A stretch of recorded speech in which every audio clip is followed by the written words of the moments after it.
Good morning, everybody, and welcome. This is our October 2nd regular meeting of the Mason County Commission. Conley, would you do us the honor of leading us in the Pledge of Allegiance, please? My pleasure. I pledge allegiance to the flag of the United States of America and to the republic for which it stands, one nation, under God, indivisible, with liberty and justice for all. Roll call, please. Commissioner, District 1, Randy Netherland. I'm here. Commissioner, District 2, Kevin Schutte. Here. Commissioner, District 3, Terry Drexler. Here. Item number 4 is correspondence and organizational business. Do we have correspondence? Yes. For this commission. Leslie Harrison sent a letter and bill from the Mason County Jail. April Puller brought in a letter regarding zoning changes and property taxes. Deborah Reese sent a letter of resignation for her position on the Lewis Mason Thurston Area Agency on Aging Advisory Board. And the International Union of Operating Engineers, Local 302, sent in notice of contract opening for the collective bargaining agreement between Mason County Public Works and the International Union of Operating Engineers, Local 302. Thank you. Item number 4.2, news release, Building 8, one-day closure, October 12th, 2018. Staff, Dave Wyndham. Nelson Permit Center. This is a news release to inform the Commission and the public that Mason County's Community Services Department, located 615 West Alder Street and 415 North 6th Street, both under construction at this time, will be closed Friday, October 12th, 2018. The department's biannual all-staff training will be conducted that day up at the County Public Works Building. These trainings are essential for meeting local, state, and federal standards.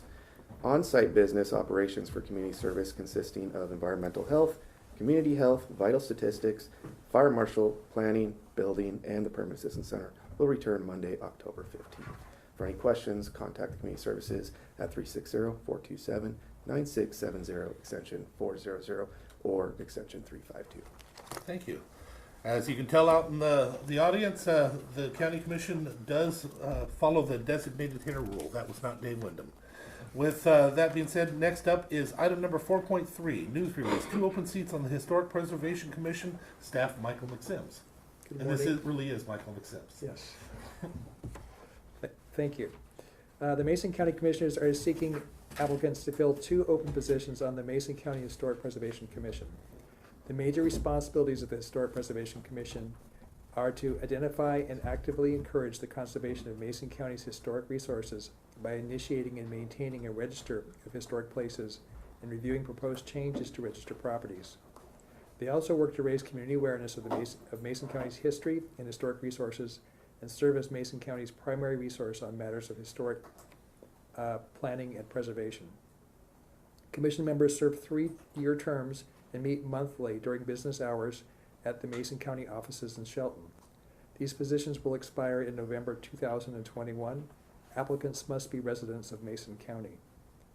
Interested persons are encouraged to apply for this commission by completing an advisory board form that can be downloaded from our website, or by calling the Commissioner's office at 427-9670, extension 419, or 275-4467, extension 419.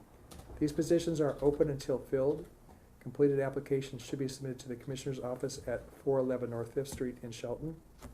If there are any questions about this commission, please contact Michael McSims at 427-9670, extension 571. Thank you. Thank you, Michael. Next up, news release, Lewis Mason Thurston Area Agency on aging vacancy. Commissioner Drexler. Mason County is seeking applicants to fill 2 positions on the Lewis Mason Thurston Area Agency on Aging Advisory Council. This Lewis Mason Thurston Area Agency on Aging is a local government agency that provides home and community services for seniors and adults with disabilities to help them remain living in their own homes. The Advisory Council makes recommendations to the governing board and staff. Members serve a 2-year term and meet the first Wednesday of the month at the Area Agency on Aging office at 2404 Heritage Court Southwest Suite A in Olympia from approximately 9:30 a.m. to 12 p.m. Members are not paid, however, automobile mileage is covered. The website address is www.lmtaa.org. We invite interested persons to apply for this commission by completing an advisory board application. Application forms may be obtained from the Mason County Commissioner's Office here at 411 North 5th Street in Shelton, or by calling Shelton office at 360-427-9670. Applications will be accepted until positions are filled. Excellent, thank you. Next up, I'm going to go with two different ones because we have the same speaker. So item 4.5 is a news release for Mason County Parks and Trails Advisory Board openings. It'll be presented by staff Ross McDowell. Item number 4.6 is a news release for park host needed for Mason County Foothills Park. Again, staff Ross McDowell. So, Ross, if you would mind coming up for 4.5 and 4.6. Thank you. Good morning, Commissioners. We'll start off with the one for the opening for Parks and Trails Advisory Board opening. The Board of Mason County Commissioners is seeking applications for a community member who are interested in serving on the Mason County Parks and Trails Advisory Board. The Mason County Parks and Trail Advisory Board provides recommendations to the Board of County Commissioners regarding the planning, acquisition, and development of parks, trails, and related programs in Mason County. The Parks and Trail Advisory Board is a 7-member board appointed by the Mason County Commissioners. Ideally, there would be 2 positions from each commissioner district and 1 at-large position. If the vacancies cannot be filled, the member from the respected districts, as desired, a at-large member residing anywhere in the county can be substituted. The intent is to provide equal geographic representation throughout Mason County if possible.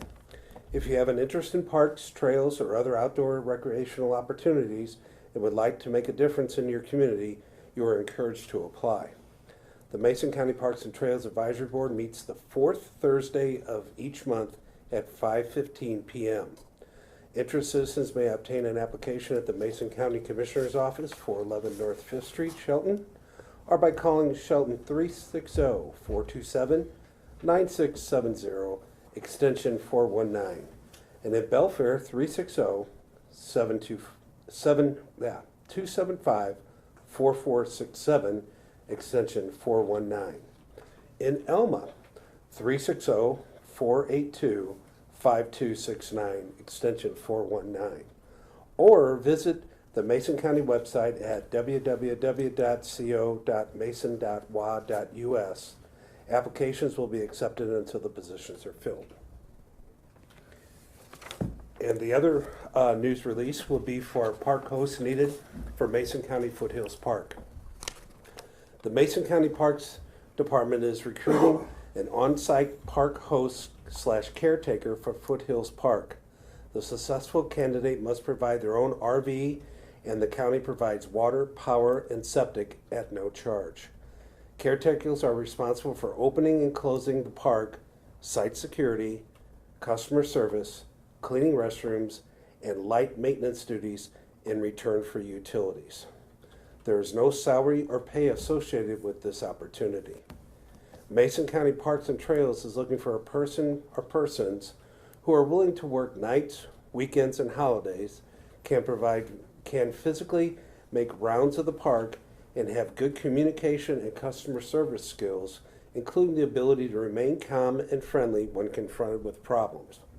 Foothills Park is located in Hoodsport, below Cushman Lake on State Route 119. The park has a multi-use field, nature and picnic areas, a basketball court, and restrooms.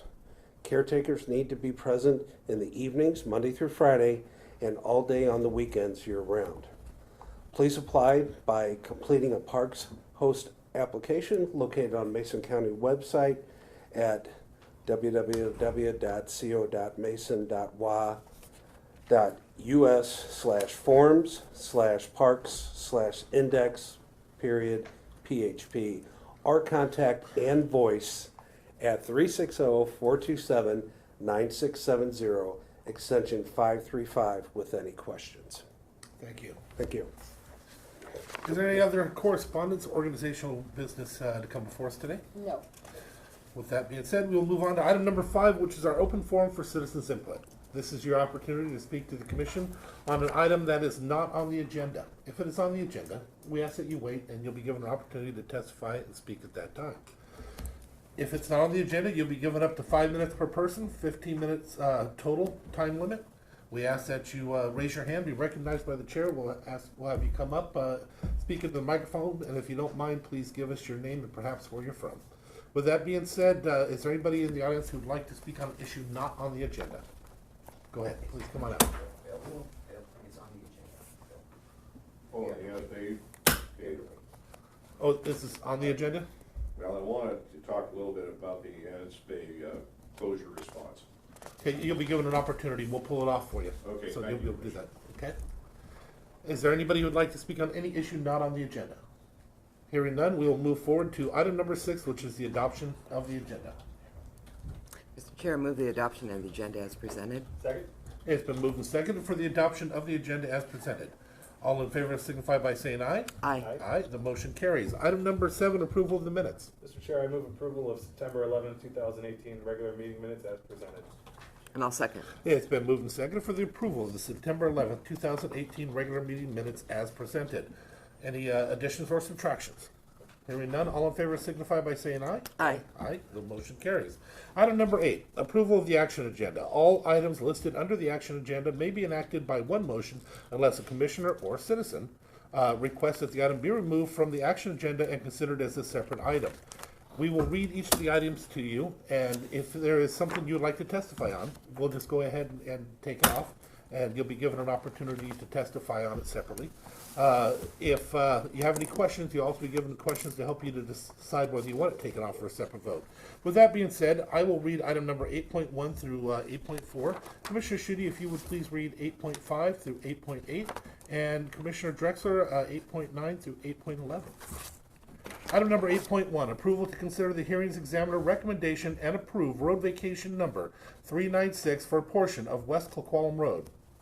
Item 8.2, approval of the purchase of a replacement pump from Greenwich Engineered Products Incorporated for the North Bay Sewer System. Item number 8.3, approval to call for a request for proposals, RFP, for Mason County Real Estate Professional Services. Item number 8.4, approval of the 2018 Ennis Bay Closure Response Plan relating to water quality reclassification. Item 8.5, approval to set a public hearing on November 6, 2018 at 9:30 a.m. to consider a rezone request in the Belfair Urban Growth Area for parcel 12328-23-00011. Item 8.6, approval to pay Jessica Cohn 10% lead pay from October 1st, 2018 to December 31st, 2018 for lead worker assigned duties per the Engineers Guild collective bargaining agreement. Item 8.7, approval to extend the contract with MasonWebTV.com for live streaming services of regular commission meetings and Board of Health meetings for 2019. The rate per meeting is $50 for up to 4 hours. The rate for each additional hour is $25. And item 8.8, approval of the Cascade Pacific Action Alliance contract number K2293-32 for the Medicaid Transformation Project to set up an opioid mobile outreach pilot program. Item 8.9, approval of warrants and treasurer electronics remittances. We have direct deposit fund warrants 53116-53499 totaling $678,692.56, and the salary clearing fund warrant 7003915-57003945 totaling $474,272.32. Item 8.10, approval to create, post, and fill an engineering technician 4, job class 4038, and an engineering 2 or 3, job classification 4032-4033 in the Public Works Department. This will increase the Public Works full-time equivalent FTE by 2 positions.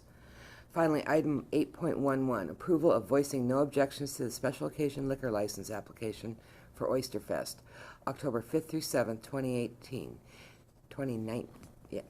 at the Port of Shelton, 21 Sanderson Way, Shelton, Washington, 98584, and approval to authorize the chair to sign the letter of no objection to the Washington State Liquor Control Board. Now that each of these items have been read to you, you'll be given an opportunity now to ask any questions that you may have that would help you to decide whether to have it taken off for a separate vote. Yes. Yeah, is this a question just to help you to decide? I'd like to have, ask the commissioners to respectfully remove item 8.4 on the action agenda and look at it individually. It will be removed. Thank you. Does anybody have any questions on any of the items? Does anybody have any other items that they would like removed for a separate vote? Commissioners, any items? No. I will entertain a motion. Mr. Chair, I move the approval of items 8.1 through 8.3, 8.5 through 8.11 on today's action agenda, removing item 8.4. Second?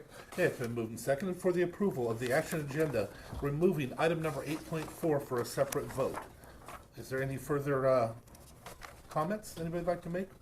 I would like to thank Diedrich and Mason Web TV for continuing this contract and the service of having live streaming as well as recorded streaming. I think this is really important in a large county like ours for people to be able to access the meetings here at the county, and thank you for making it so affordable. I also want to thank and congratulate Dave Wyndham and Lydia Buchheit for your work on the Medicaid Transformation Project and this opioid mobile outreach. This will be an interesting project, and I look forward to hearing updates about how this works. And just congratulations and thank you for all the work you're doing here in Mason County to address the opioid epidemic.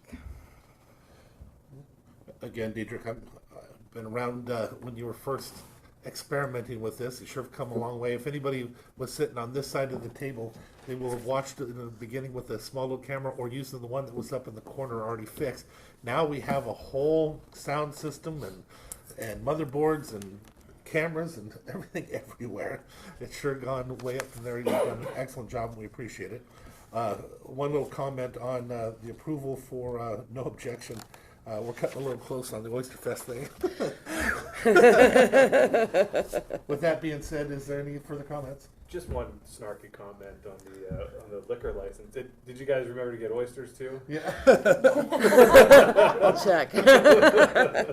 All right, all in favor signify by saying aye. Aye. Aye. The motion carries. Next up is item number 8.4, approval of the 2018 Annis Bay Closure Response Plan relating to water quality reclassification. Staff that will present it, is that you, Kel?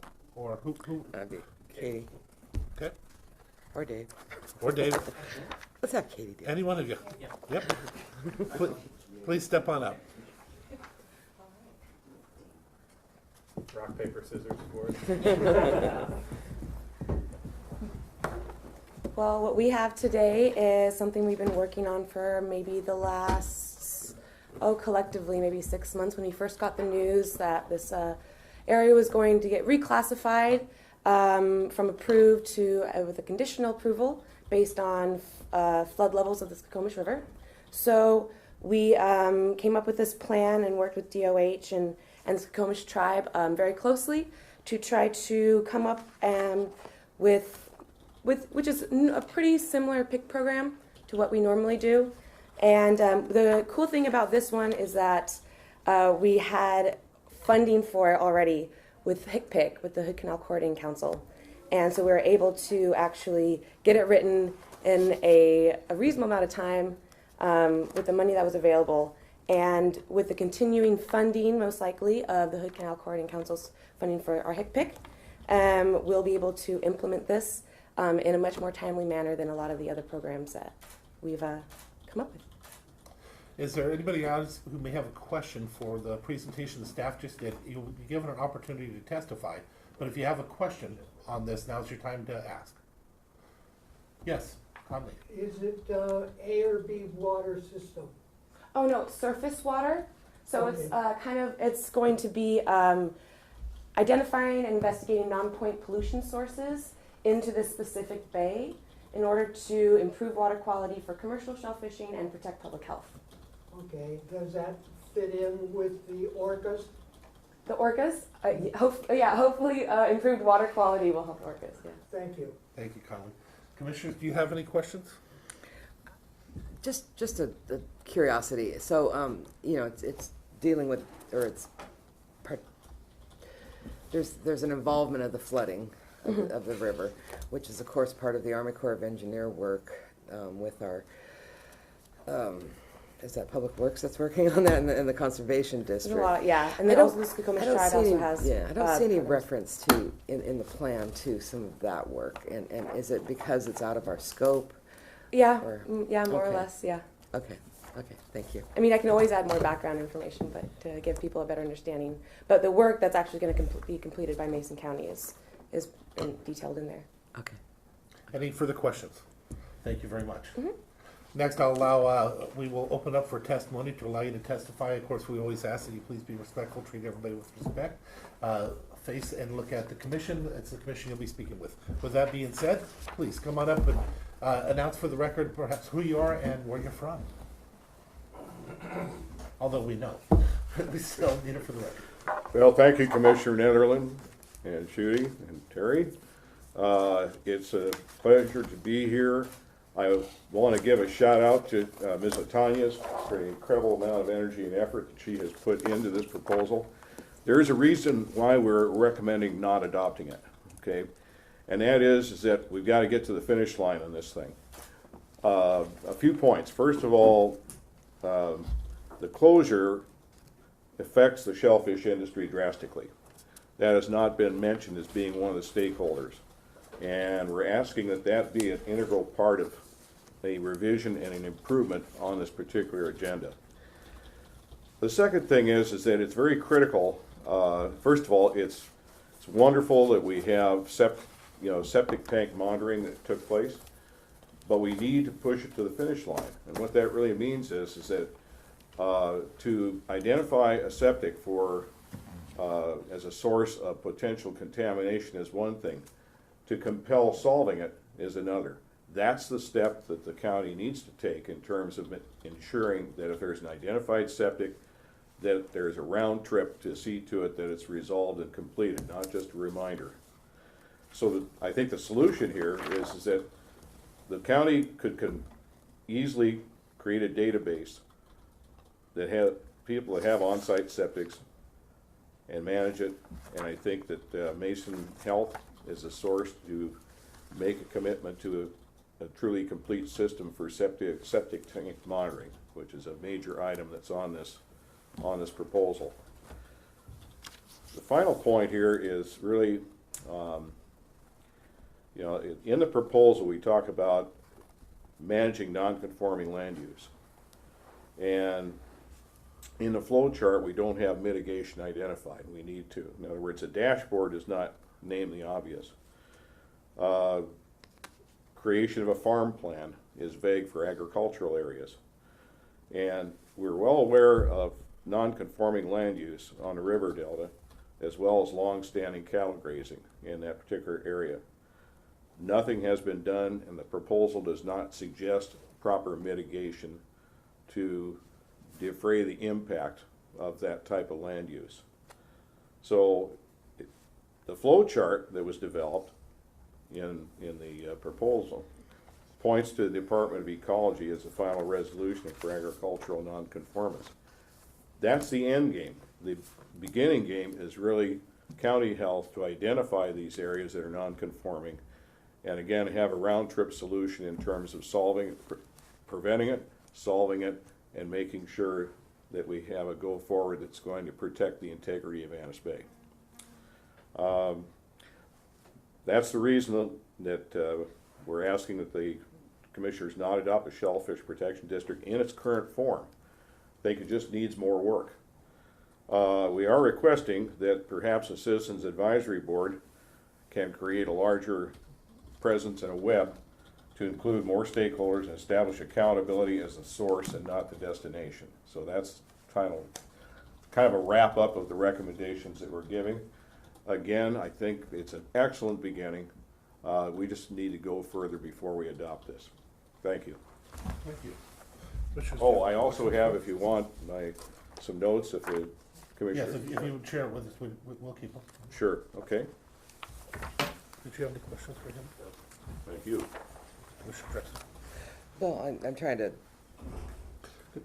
match your testimony to what's sitting here in the plan, and what I heard, if I may, is that you want something different on the failing septic monitoring. We have a follow-up on unsatisfactory reports. And then, of course, if a failing septic tank is who's here with environmental health?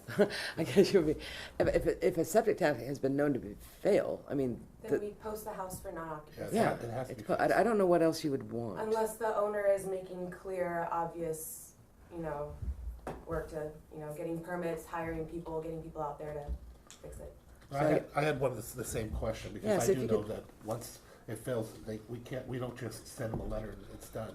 It is a lot more entailed than that. It has to be What fixed. we're referring to are the letters asking people to have it tested. There's no guarantee that there's any compliance with that. And that's why I mentioned the round trip, is that you send out an announcement, but if the person doesn't do the testing, you really have no way of knowing for sure that there isn't a problem. Katie, are these maintenance schedule compliance, are they treated differently in a shellfish protection district? No. Okay. Any other questions for him? Yeah, and then, so agriculture, what are you looking for there? Well, Farmland management, what specifically? I think basically in the agricultural realm, there's a land use issue in terms of what land use can be done in the delta, in the floodplain area. In the past, there's been a history of non-conformance with that. In other words, the land is being used for things it shouldn't be used for. So that needs to be addressed, because that is a point source of contamination in Annis Bay, I guarantee it. And in Katie's proposal, we talk about a farm plan. Well, what do we mean by that? And so I think that the focus here is the river delta, the cattle grazing in the wetland and estuary areas that has been taking place for decades, and really the need for the county to involve themselves in that direct point source of contamination and address it at the source, not finally pointing to Department of Ecology and saying, well, the blood's on the floor, now ecology needs to be involved. It's too late by then. The horse is out of the barn. The county can and should look at the source of it, which is the river delta, what's going on, where the pollution is getting in there, and saying, okay, there is a problem potentially with land use and a need to mitigate that. Okay, I would have follow-up questions with Katie. Okay. So, Commissioner, does that make it a little more clear? Yeah, should be following up with staff. Okay, excellent. Thank you very much. Thank you very much. Is there anybody else who would like to testify at this time? Please do.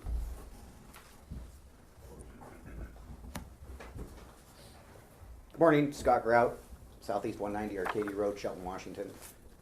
I have concerns that the current lack of will by environmental health to actually not create a database but manage it, and then more importantly than anything, oversee it properly, has fallen short. If an airplane fell as short on a runway, as environmental health has historically fallen short of mitigating this oversight and management of septic O&Ms, nobody would reasonably ever fly again.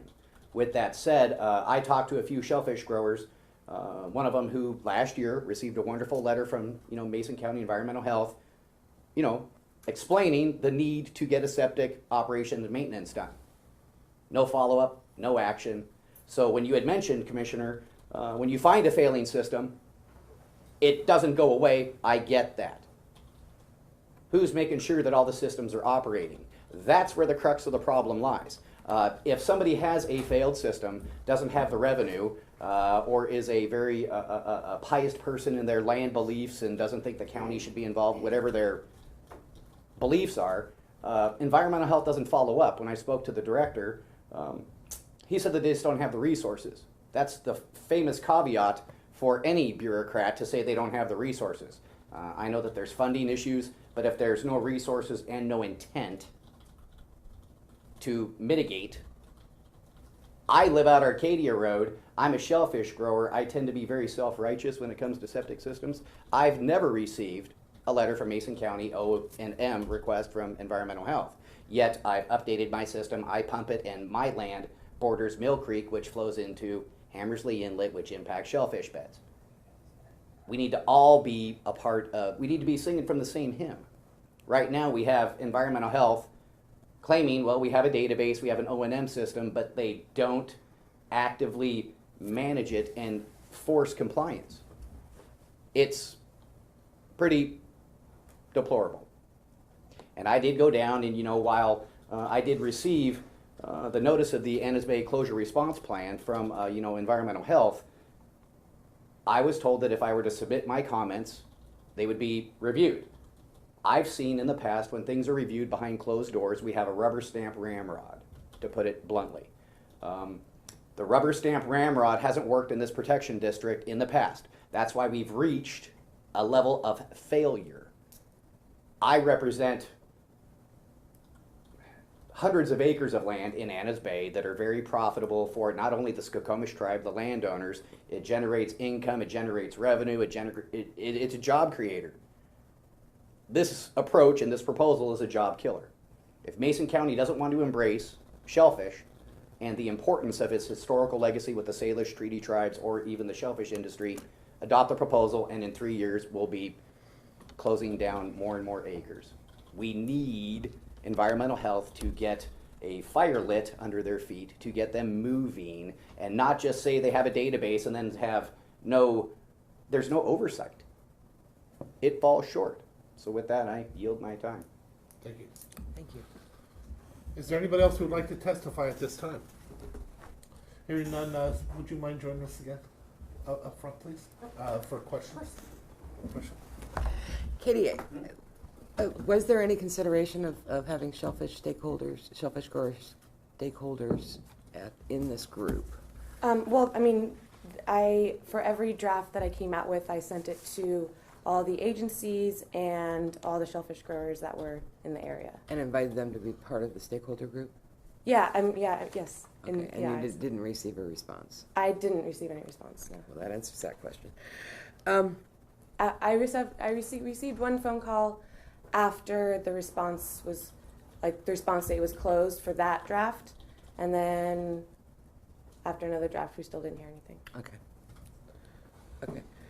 And then, we've historically, just since I've been here anyway, if there was farmland and agriculture management practices that needed to be dealt with, we asked the conservation district to do that work for us, and they've been, from their reports, they've been successful. I'm hearing maybe not, but one of the reasons that they're a useful partner in this is that they don't have the regulatory arm that a county does, and they feel like they can get a lot more buy-in because they're not the feds or the regulatory arm. And when arm. I say farm plan in here, it might be a little vague because they're non-regulatory.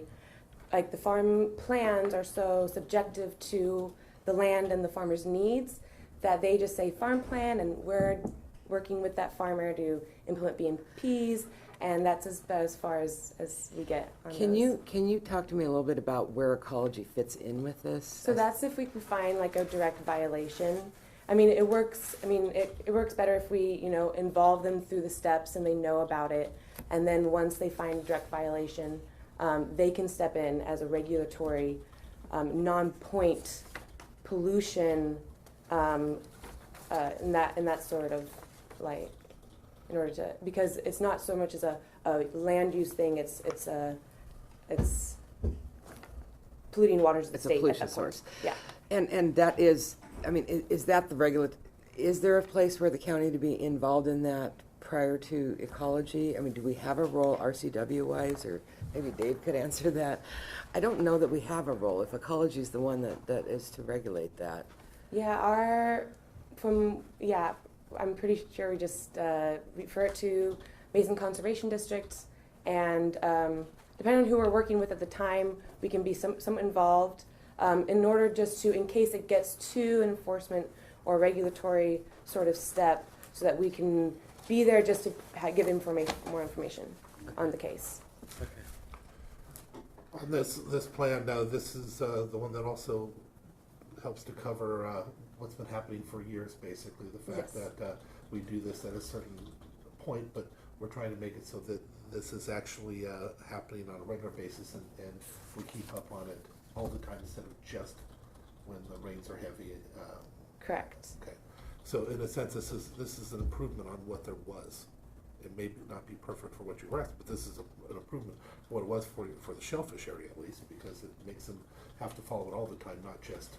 And since the condition for the conditionally approved area is the Suquamish River flooding above 15 feet, and the emergency closure that was in place was every time the Suquamish River closes for 15 feet, it closes. So it's the same condition, but since once Station 314 failed, the Department of Health was forced to finally actually reclassify it as conditionally approved instead of keeping it as a emergency closure. Didn't quite define fit the definition of an emergency closure. And as for we know there's issue with livestock, and that it flows and it busts the border every year. I don't know a year now where it hasn't, and it goes into the areas where livestock has historically been. But the problem is they've historically been there for 100 years, and to take away that their ability to utilize the land as it had historically is a big request. That's a big thing to take from them, from those ag people that actually have been raising cattle out there forever. That's more than just a small step. So with that being said, I myself, I appreciate where you're coming from, but I don't know that doing what you're asking, I would like to see us make sure we have a stakeholder group. So I want to include that for the future. Anything we're doing with this, we should have a stakeholder group where you guys are invited. It sounds like you were. There may have been a miscommunication, but without a doubt, the people that are doing the shellfish, the aquaculture out there should definitely be part of that discussion for anything future. I also want to make clear, I'm not a big fan, as many of them are, for an automatic pumping and inspection every 3 years. The reason why is talking to the guys for many years that were doing it, it takes 3 years for the perfect ecosystem to build up in those systems for it to do its best job. So it's an odd thing how we would get rid of that ecosystem once it's created. Commissioner? Yeah, just a couple of comments. One, I was talking to oh, Conley. okay. Does he have a? Yeah, but we're in the wrong. Okay. So just a couple of comments. I appreciate Scott and Bill you coming in and certainly take very much to heart your comments and the document you left with us. We're working very hard to make improvements in the Skokomish Valley to help lessen the impacts of flooding out there, because we know the effect that has not only on people that live out there, but certainly we see the downstream effects in the canal that the flooding creates is being addressed by this plan. It's a very good plan. It's not a perfect plan. I think our staff works very hard, and they do have limited resources. I think that's the reality. That's not a cop-out. That's the reality of work in Mason County and counties like ours across the state. We do need to summon the political will to have a conversation about long-term solutions. But I think this plan is a good incremental step towards making improvements in this area. We're not gonna get this in one swing of the axe. And I think when you look at our water quality funding in the county, it's, I don't want to say 100% grant funded, but 99% grant funded. So we're using federal and state dollars to try and do a piecemeal effort here that for the sake of, as you said, jobs and the economy and the environment, maybe we need to reevaluate that balance of funding in our water quality work and do provide environmental health the resources that they need. So I will be supporting today's the action on Annis Bay, but I do that caveat is well taken, that we do have more work to do long term, and we do have to find solutions that work more long term than what's in this plan.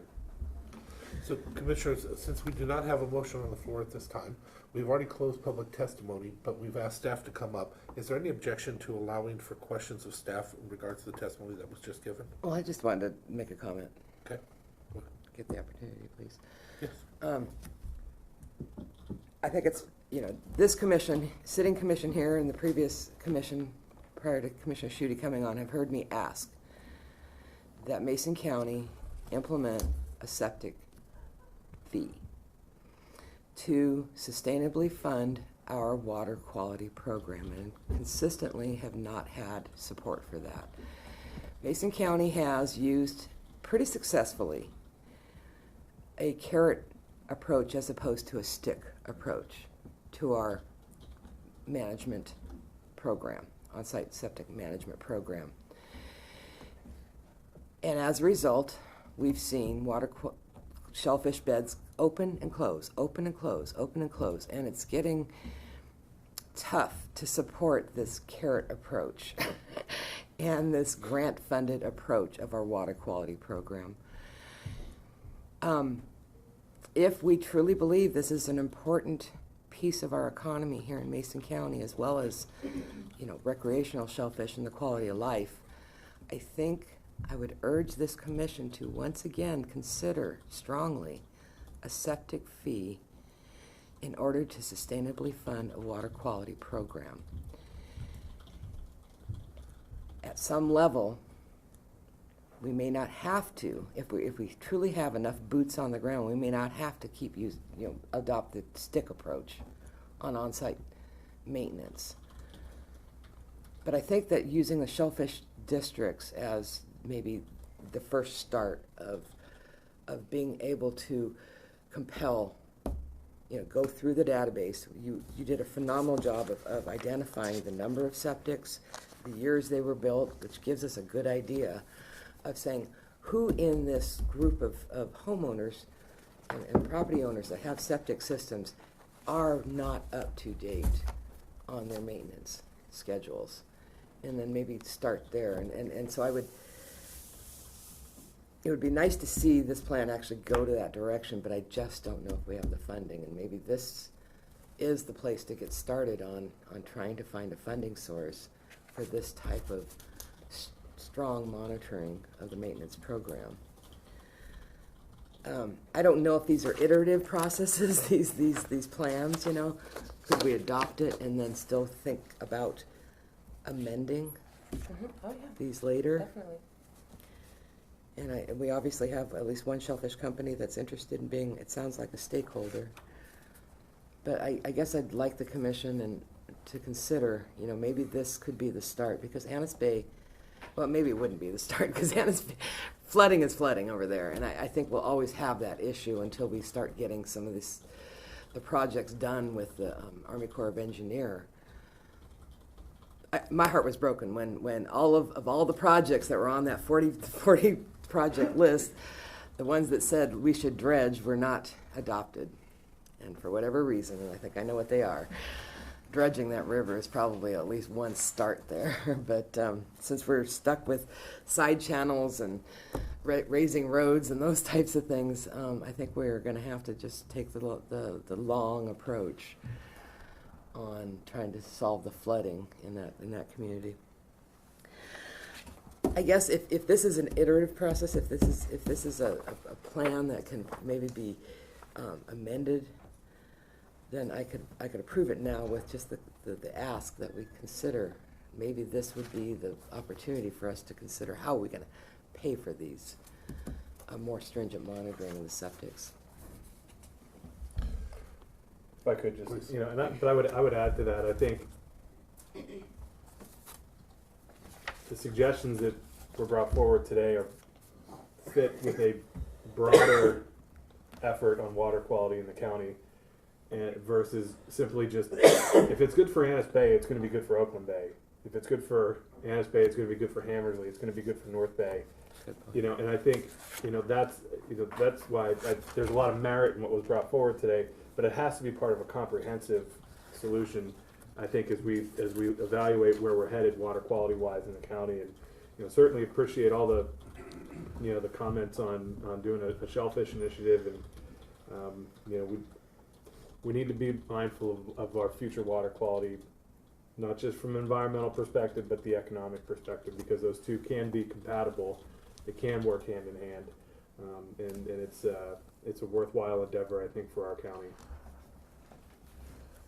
So at this point, though, I still have not heard a motion, so I don't know whether, I do know that there was somebody that wanted to ask a question. So I need, something from you. I'd be willing, you want a motion before you?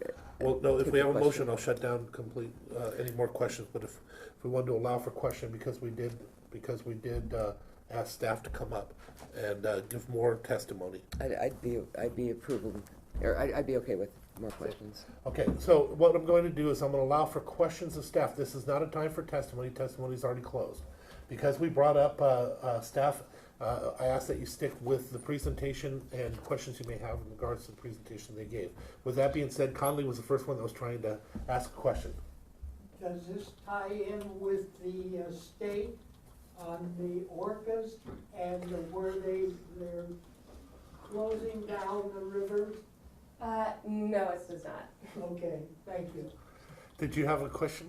I was wondering if Ms. Antonius could give me the logic behind, I hear all this talk about when they close these areas in Anna's Bay for the scope flooding. As I understand it from the shellfish growers side of the fence, they close it at 15 foot, but the scope doesn't flood until 15.8. I wonder if staff could elaborate on that That might be a good disconnect. question. Thank you. So the condition is decided by the State Department of Health, and we just go along with what when they reclassify, we go to work on the infrastructure and what we can do in environmental health county-wise. But in terms of the reclassification and the thresholds of those, that's determined by the State Department of Health Commercial Shellfish Department. Does the county environmental health have any input as to, I mean, everybody claims it floods at 15, but it doesn't. That's my, Well, again, that's testimony. We're just asking questions. So, is there further questions? Yes. Yeah, Mr. Tanyas, I appreciate your mentioning the shellfish industry. As a stakeholder, I would request that you just kind of augment your report with that, particular identified item because it was not in your report. Jackie? Maybe I will, instead of saying who's involved in working the project, I'll just put the word stakeholder when I mention Mason County shellfish growers. Yeah, C.1. Thank you very much. No problem. And again, a fine beginning. Thank you. Last questions for staff? Thank you very much. Dave, you had something you wanted to say? So on the funding question, for the last 7 years, I've been working on a project called Foundational Public Health Services. And we looked at all those things that public health can do, what are those things that's critical that we must do. And how do you measure how much we're spending, how much would it take to actually fill the gap on what we should do, what's being funded, and what's the difference to what we need to be doing. And we're proposing this year a $296 million ask of the legislature, and that's around 3 areas. It's around environmental health, it's around communicable disease, and it's around assessment. So of the 3 areas, the majority are the two, the chronic communicable disease and environmental health. The environmental health piece is specifically aimed at those pieces that are not funded on a fee-for-service basis. So it's work that the state requires the county to do, but does not provide any funding, whether grant or fees, allow us to collect fees to do those things. So a lot of that work, a lot of that money is being aimed at shellfish and those other pieces of work, non-point pollution sources, so we can have programs in place. If the state requires us to do something, there ought to be some funding that follows that requirement as well. And we presented 2 weeks ago to the County Commissioners Association, WASAC, and it's on their legislative agenda as well. So we're hoping to move that forward. Will we see $295 million? No, I don't see that happening at all. But of those funds, we developed a model that allows us to scale whatever funding we do get into those areas that we have the greatest need, and allows the counties the flexibility to pivot those monies, because we can say shellfish is not only an environmental health issue, it's a communicable disease issue. So I can actually take that definition and work it in 2 ways in order to get the money where we're going. So there's a plan out there, and it's going to take another probably 8 months before we see anything out of the legislature on it. Thank you.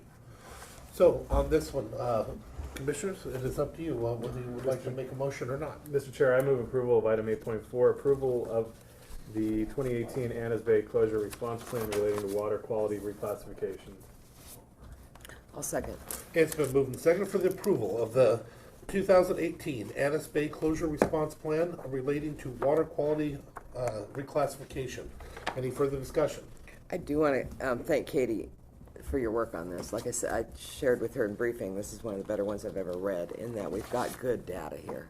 We've got really good data and stuff that can be worked on. And I just want to thank you for your work on this. Like I said, this is one of the better ones I've ever read. Further discussion? All in favor signify by saying aye. Aye. Aye, the motion carries. Next up is other business, department heads, elected officials. Are there any department heads who would like to, or elected officials who would like to speak at this time? Hearing none, we will have no public hearings set for this time, so we will move on to item 11, board reports and calendars. Commissioner Schutte, if you wouldn't mind starting us off, Commissioner Drexler, and then myself. Sure. Yeah, from last week, had an opportunity to attend the North Mason Chamber of Commerce lunch, where they had their first annual business showcase. And these are small businesses that have been working in partnership with the EDC, the Chamber, Washington State University Extension, and the county, under Enterprise for Equity, our partner through the Department of Commerce. And it was really kind of interesting to hear more than a dozen participants in their training program get up and talk about their business and the experience that they've had in this partnership. And so I was really excited to hear those stories and help support them to be successful in growing their businesses. It was really a range of people who have been in business for themselves for a while and some who had been new, but everybody sort of came to the Enterprise for Equity program and learned how to make their business work better. And so I think that's a really important partnership for us, and it was very well attended, and appreciated those comments. Also had a chance to attend the Thurston Mason Behavioral Health Organization Opioid Forum last week. They had a speaker named Dr. Asif Khan, who's a professor at the University of Washington and also is an addiction specialist and has his own practice as well. And really an interesting mix of resources that came together at the forum, and we were able to talk about the nearly $1 million worth of investment that's coming into the county from the state and federal government to help combat the opioid epidemic. Just a really informative evening there. And heard from two individuals who are in active recovery and are working with folks that are battling addiction as well. So just really kind of an uplifting evening there.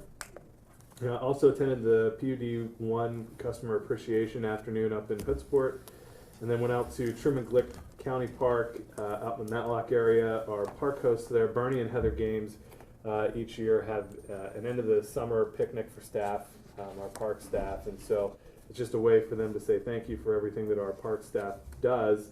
And it's if you've never been out to Truman Glick, it's really just a kind of neat little park tucked away out there. And then also had a meeting with the Criminal Justice Working Team's jail subcommittee, talking about partnerships with other counties to look at regional facilities. Going forward, have a meeting with Mason Transit. Also be at the Hood Canal Improvement Club meeting this evening. Have courthouse security. And then wrapping up the week with the Association of Washington Business is going to be in town on their Manufacturing Week tour. So I'll be meeting with them at Green Diamond here in town. Then back for briefings, and it looks like a budget workshop. 'Tis the season. Last week, following the commission meeting, I went to Pullman to participate in the Transportation Improvement Board quarterly meetings of the board. We heard from Department of Transportation about their efforts to meet compliance with ADA compliances on their roads. As we saw, they did fix the corners here on First Street here in Shelton when they did the overlays on First Street, and there is apparently a cottage industry now booming.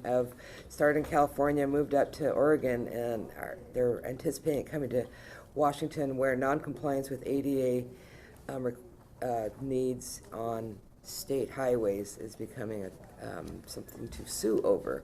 So they're trying to get ahead of that curve with trying to figure out how to meet all the needs without any real good guidance from the feds on that one.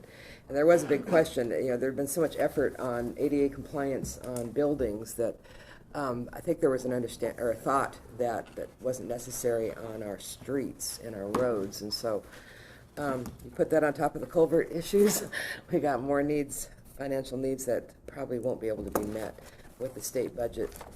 And then we had a really robust discussion about how federal money coming into transportation projects tends to increase the cost of the project and what that does mean for the small pot of money that the Transportation Improvement Board has. And there'll probably be some policy changes around, if you come in after the fact with federal money, if you need more money, it ain't gonna come from this particular well. We had our briefings yesterday, and then we had our meetings with their elected officials, and then I will be spending the rest of the week preparing for Oyster Fest.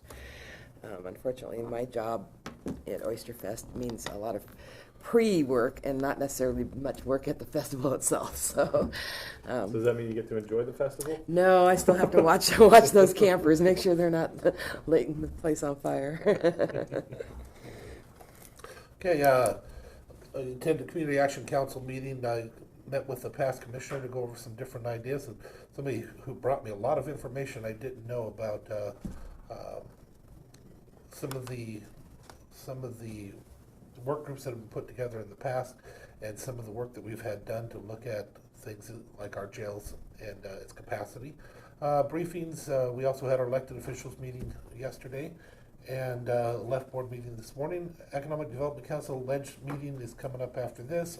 Allen Community Association meeting, North Mason Regional Fire Authority meeting, Women Republican, Oyster Fest. I'll be cooking ribs at Oyster Fest, but hey, they're beef ribs. So you show me anywhere else that gets beef ribs. Briefings, and then back to our budget workshops. I have nothing else on the agenda. If there's no objection, I will adjourn. No objection. We are adjourned.